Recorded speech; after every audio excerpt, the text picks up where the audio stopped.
Оросын хувьсгал 1905 онд Японтой хийсэн дайн мөн тухайн онд гарсан хувьсгалын дараагаар Орос улс нь дэлхийн 1-р дайнд цэрэг армийн болон техник технологийн хувьд төдийлөн сайн бэлэн биш байжээ. Мөн энэ үед Оросд тэргээд онцлоод хэлэхсэн цэргийн удирдагч байхгүй байв. 2-р Николай хаан туршлагагүй хэрнээ өөрөө цэргийн хүчийг удирдах үүргийг хариуцаж байсан явдал нь байдлыг бүр дордуулж байв.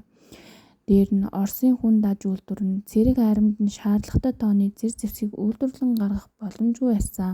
Цэргүүдээ бэлтгэхэд зэвсэг дутагдaltaй байсан ба заримыг нь бүр фронт руу винтов буужгүй явуулахдаа дайны талбар дээр ам өргөдсөн нэгнийхээ бууг шүүрч аван дайтахыг зааварладаг байжээ. Тиймээс Оросын армид дэлхийн 1-р дайнд үлэмжих хохирол амссан байдаг. 1914-өөс 1916 оны хооронд 2 сая цэрэг нь ам өргөдсөн ба дээр нь 4-6 сая цэрэг шархтаж бас озлогдсон байдаг. 1917 гэхэд Орос дайныг үргэлжлүүлэх хүсэлгүй болсон байв. 2-р Николай хаан хаант засгийг хадгалахын тулд хоёр зүйлд найдаж байсны нэг нь түүний цэрэг арми, нөгөө нь төрийн түшээд нар байв. Сибирээс ирсэн Григорий Распутин гэх нэртэй шидтэн гэдгээр хүмүүс мэддэг. Нэгэн эрдгүүний хатан Александрад нөлөөлж эхэлсэн тул Николай хаан удалгүй хааны ордонд болж байгаа үйл явдлаас сураг тасарчээ. Григорий Распутин гэдэг нь Сибирээс гаралтай хүн ба эхнэр 7 хүүхдийн хамт Сибирь тариачны амьдралаар амьдарч байгаад эхнэр хүүхдүүдээ орхин явсан. Тэрээр хатны ойр дотны хүмүүсээр дамжуулж Александр хатны итгэлийг олж авсан. Хатан 4 охин 1 хүүтэй байсан ба хүү нь Тимофей гэдэг өвчтөө байв. Хүүгийнх нь өвчнийг эдгэх найдлага төрүүлж хатны итгэлийг олж авсан. Мөн хааныг дайны фронт дээр байх хооронд дотоодын томоохон шийдвэр гаргахад хатанд нөлөөлж дарангууллын хатуу аргаар удирдахад хүргэжээ. Хатан үүнийг бодохдоо Николай хаанд тусалж байна гэж бодож байсан гэдгээ. Эзэн хаан дайны фронт дээр байх хооронд хатан улсынхаа дотоодын бүхий л томоохон шийдвэрийг Распутинтай зөвлөлдөж гаргадаг болжээ гэх цуврал фронт дээр яригдаж байлаа. Александр хатан их Британи гаралтай Виктория хатны зээ охин байсан. Орос хүн биш байсан. Распутин өөрийн чадвараа ашиглан хаан ширээний ард байдаг нууц зэрэг мэдлэлтэн болж хуурчээ. Иймхүү хийх дарангууллын шинжтэй засаглалын гайгаар цэрэг армийн болон эдийн засгийн дараалсан олон доройтлын улмаас Оросын ард иргэд хаан засагтаа уурлаж бухимдаж эхлэх нь тэрэ. Хаант засгийг тууштай дэмжсээр ирсэн язгууртнууд хүртэл хатны байгаа байдлыг хараад ямар нэгэн зүйл хийхгүй бол болохгүй гэдгийг мэдэрч эхэллээ. 1916 оны 12 сард язгууртнууд хуйлдаж байгаад Распутиныг алах гэж оролдвоо. Эхлээд түүнд маш олон хүнийг алах чадвартай хороор хордуулсан боловч үхээгүй гэдэг. Дараа нь буудаж хороох гэтэл бас л үхээгүй. Сүүлдээ өгтөл зодсон ч бас л үхсэнгүүд бол эцсийн арга нь хөлцөн гол руу барьж аваачаад живүүлсэн тул үхсэн гэдгээ. Гэвч хаант засгийг хадгалж үлдэхэд нэгэнт оройтсон байлаа. 1917 оны 3 сард ажилчин ангийн эмэгтэйчүүд хуужнаар Петербург хот байсан Петроград хотод ажил хаялт зарлаж Оросын түүх болоод засгийн эрхийг өөрчилөхөд түүхэн шийдвэрлэх эхний алхмыг хийсэн. Энэ явдлаас хэдхэн 7 хоногийн өмнө талхны үн тэнгэрт хадаж засгийн газар нь Петроградад талх хуваарлт хийдэг болжээ. Гэтэл талх авах гээд оочорт зогсож байгаа хүмүүсийн ихэнх нь эмэгтэйчүүд ба 12 цагийн турш үйлдвэрт ажиллаад дараа нь ийхүү зогсдог байсан. Оочор дараалалд зогсож ядарсан хагас үлсгэлэн өвчтөе хүүхдүүдэд тэрсэн ээжүүд бухимдаж сүүлдээ тесэрсэн. 3 сарын 8-нд 10,000 эмэгтэйчүүд Петроград хотын гудмаар жагсаж инх тайван ба талах дарангуйлж тэгэлмийг үгүй хий хэмээн уриатаагаар эсэргүүцлээ илэрхийлж эхэлжээ. Инх тайван гэдэг нь дайныг зогсоохыг хүссэн тул ийм уриатай байв. Удалгүй бусад ажилчид ажил хаялтад нэгдэж 1917 оны 3 сарын 10-нд үйлдвэрүүд хаалгаа барив. Энэ талаар хатан Александра дайны талбартайгаа хаанд бичгтээ энэ бол зүгээр нэг гудамжны хулгайнуудын үмэн. Цаг агаар арай хүүтэн байсан бол тэд гэрээсээ гарч чадахгүй байх байсан гэж бичиж байжээ. Николай хаан зэргүүдэд жагссан олныг дараахыг тушаав. Шаардлагатай бол буудах тушаал өгчээ.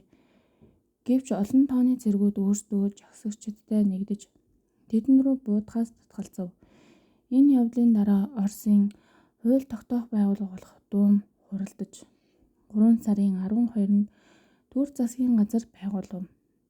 Тэр засгийн газар нь дундаж ангийн төлөөллүүдээс бүрдэж байв. Мөн хааныг хаан ширээнээс буухыг шаардсан. Нэгэнт язгууртнуудын болон цэрэг армийн дэмжлэггүй болсон хаан аргун эрхэнд 3 сарын 15-нд хаан ширээнээс албан ёсоор буув. Ийхүү 300 жил түр барьсан Романовын хаанд засаг төгсгөл болсон юм а. Александр Керенскийгээр удирдуулсан төр засгийн газар Орос улсын нэр төрийг бодож дэлхийн 1-р дайнд үржлүүлэн оролцсон.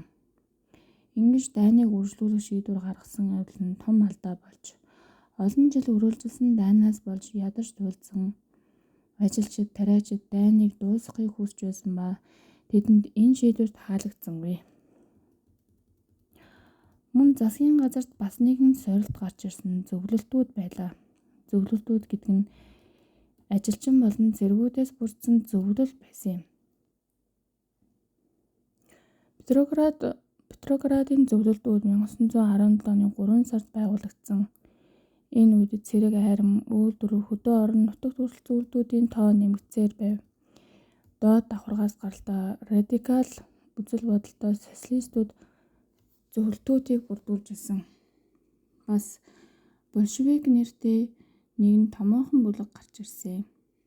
Ленин ба большевикууд. Большевикууд бол Оросын социал-демократ гэж нэрлэгддэг марксист намын нэг фракцаас үүссэн. Большевикууд нь Владимир Ильич Ульянов гэх хүний удирдлагад байсан. Тэр хүнийг Ленин гэх нэрээр дэлхийд мэддэг. Ленингээр удирдуулсан большевикууд хатуу ширүүн хувьсгал хийх зорилготой нам байсан. Ленингийн үзэж байснаар бол зөвхөн хатуу ширүүн хувьсгал хийх замаар л капиталист нийгмийг үнцээр нь авч гайна гэж үзсэн. 1900-аас 1917 оны хооронд 17 жилийн хугацаанд Ленин гадаадд байж цагийг өнгөрөөсөн. 1917 оны 3 сард төр засгийн газар байгуулагдах хувьд тэрээр большевикуудад эрх барих боломж гарч ирлээ гэж бодсон. 1917 оны 4 сард Оросд замбраагүй байдал үүсгэх зорилгоор Германы цэргийн удирдагч нар Ленинг болон түүний нөхдийг явуулсан. Тэдний үзэл бодлыг Германд алдаахгүй тулд битүүнжилсэн галт эргээр явуулсан. Ленин Оросд ирсэн явдал нь Оросын хувьсгалд шинэ үеийг авчирсан. Цэргүүд, ажилчид, тариачдын үүсгэсэн зөвлөлтүүд нь Ленинд эрх мэдэлд хүрэх бэлэн шат болсон. Ленингийн үзэж байснаар большевикууд, цэргүүд, ажилчид, тариачдын хяналтыг гарт авч тэдний хүчээр төр засгийн газрыг буулгах хэрэгтэй гэж үзсэн. Большевикууд ард олонны дургуутлыг маш сайн мэдэрч тэдний эрх ашигын тусгал болжээ. Дайныг дуусгана гэж амласан бүх газрыг тариачдад өгч дахин хуваарлана гэсэн хөнгөн болон хүнд үйлдвэрүүдийг хөрөнгөнүүдээс хураан авч ажилчдын эвлэлд шилжүүлэн өгнө гэсэн. Засгийн эрх мэдлийг төр засгийн газраас авч зөвлөлтүүдэд шилжүүлнэ гэж тус амласан. Большевикуудын 3 ураа байсан. Эхнийх нь нэг тайван ба газар талах, хоёр дахь нь үйлдвэрлэлийн хяналтыг ажилчдад, гурав дахь нь бүх эрх мэдлийг зөвлөлтүүдэд гэсэн 3 ураа байв. Большевикууд эрх мэдлийг атгав. 1917 оны 10 сарын сүүлээр большевикууд Петроград болон Москвагийн зөвлөлтүүдийн цөөн хувийг бүрдүүлж байв. Намын гишүүдийн тоон 50,000-аас 240,000 болж өсөв. Петроградын зөвлөлтийн удирдагч Леон Троцкийтэй хамтран зөвлөлтийн нэрийг барин эрх мэдлийг авах хүсэлтэй байв. 11 сарын 6-ны шөнө төр засгийн газрын байрлаж байсан өвлийн ордон эцлэв. Төр засгийн газар баггүй цус асгаруулсны дүнд тарсан юм. Энэхүү засгийн эрхийг булаасан явдлыг өнөөдөр 10 сарын хувьсгал хэмээн нэрлэдэг гаднаас нь өнгөц харахад Ленин Түр засгийн газрын эрх мэдлийг зөвлөлтүүдэд шилжүүлэн өгсөн мэт боловч үнэн хэрэг дээрээ жинхэнэ эрх мэдэл Ленингийн удирддаг зөвлөлд шилжсэн байв. Удалгүй большевикууд өөрсдийгөө коммунистууд гэж нэрлэх болсон. Ленин инх тайвныг амлаж байсан ч түүнд хүрэх болоогүй гэдгийг ухамсарлаж байв. Үүний дараа ичгүүргүй алдагдал хүлээсэн явдал болсон нь 1918 оны 3 сарын 3-нд Ленин Германтай Брест-Литовскийн гэрээнд гарын үсэг зурснаар зүүн Польш, Украин, Финланд, Балтийн мужууд болох Эстони, Латви, Литваны зэргийг алдсан. Энэ үед дэлхийн 1-р дайн дуусаагүй байсан ба энэхүү гэрээ нэг ёсондоо Орос болон төвийн хүчнийхний хооронд хийгдсэн гэрээ ба ингэснээр большевикийн засгийн газрыг хүлээн зөвшөөрөж үүний оронд эдгээр газар нутгаа өгсөн байдаг. Зүүн Польш, Украин, Финланд, Балтийн мужуудыг алдаад зогсохгүй эдгээр газар нутгийг дагаад Оросын хүн амын 3.1% хамгийн сайн үржил шимтэй газар нутгийн 3.1% нүүрс болон төмрийн уурхайн ихэнх хувийг алдсан байдаг. Энэ гэрээ зурагдаад хэдхэн сард л үйлчилсэн ба 1918 оны 11 сард Герман дайнд ялагдал хүлээснээр цуслагдсан байдаг. Ленин ийхүү Оросын газар нутгаас алдсан явдал нь нэг их ялгаагүй гэж өөрөө үзэж байв. Тэрээр Оросын ард түмэнд инх тайвныг амласаар байсан ч инх тайван ирээгүй юм. Учир нь Орос улс удалгүй иргэний дайнд живсэн юм аа. Оросын иргэний дайн олон хүмүүс большевик буюу коммунист засгийн газрыг эсэргүүцэж байсан. Эдгээрийн дотор эзэн хаанд үнэнч байсан бүлэг хүмүүс үзээгүй Ленинг эсэргүүцдэг социалистууд орж байсан юм. Тэдгээр эсэргүүцэгчдийг цагаантнууд гэх ба тэднийг дэлхийн 1-р дайны холбоотон улсууд дэмжиж нэгтгэж коммунист засгийг буулгахыг хүсэж байсан. Холбоотнууд Оросыг дайнд буцааж оруулахаар цэргүүд илгээж байв. Тэд Оросын газар нутагт ирж дайтайгүйч коммунистуудыг эсэргүүцэхэд эд материалын тусламжаар хангаж байв.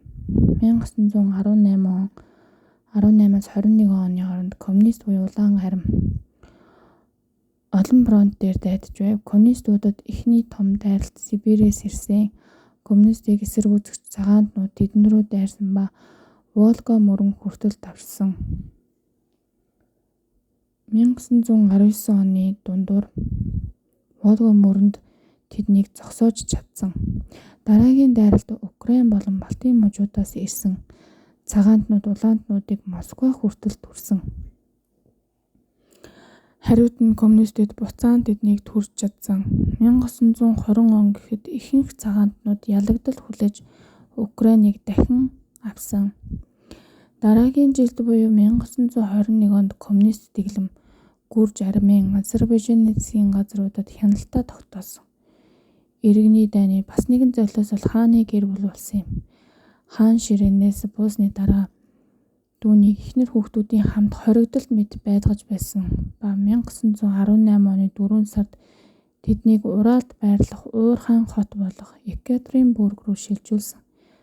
7 сарын 16-ны шөнө тухайн орон нутгийн зөвлөлтийн гишүүд хааныг гэр бүлийнхэн хамт буудаж хороосон ба ойролцоох Уурхайн аманд тэдний биеийг шатаасан юм а. Цагаантнууд ялагдсан шалтгаан бол зарим нь хаан цэцгийг сэргээхийг хүсч байсан бол зарим нь ардчилсан либерал замыг дэмжиж байсан явдал нь тэд улс төрийн олон үзэлтэй байж санал зөрөлдөж нэгдмэл зорилгогүй байсантай холбоотой. Харин улаантнуудын айрамд дайны комиссар Леон Троцкий гэж хүн байсан ба тэрээр тушаал дагахаас татгалзаж эсэргүүцсэн цэргүүдийг газар дээр нь бууддаг байв. Хатуудыг журамтай байлгаж цэрэг айрамыг удирдаж байсантай холбоотой. Холбоотны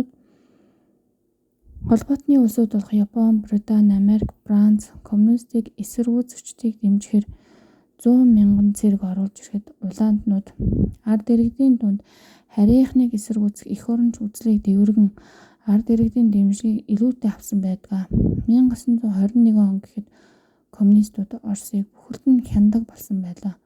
Коммунист дэглэм Орос улсыг нэг намын удирдлагатай төвлөрсөн засагтай улс болгон хувирсан юм. Иргэний дайнд коммунистуудыг эсэргүүцэгчдийг дэмжиж байсан учраас тэр коммунистийн төр засаг нь холбоотнуудыг асар их үзэн янз дайсагнасан хандлагатай үлдсэн юм аа.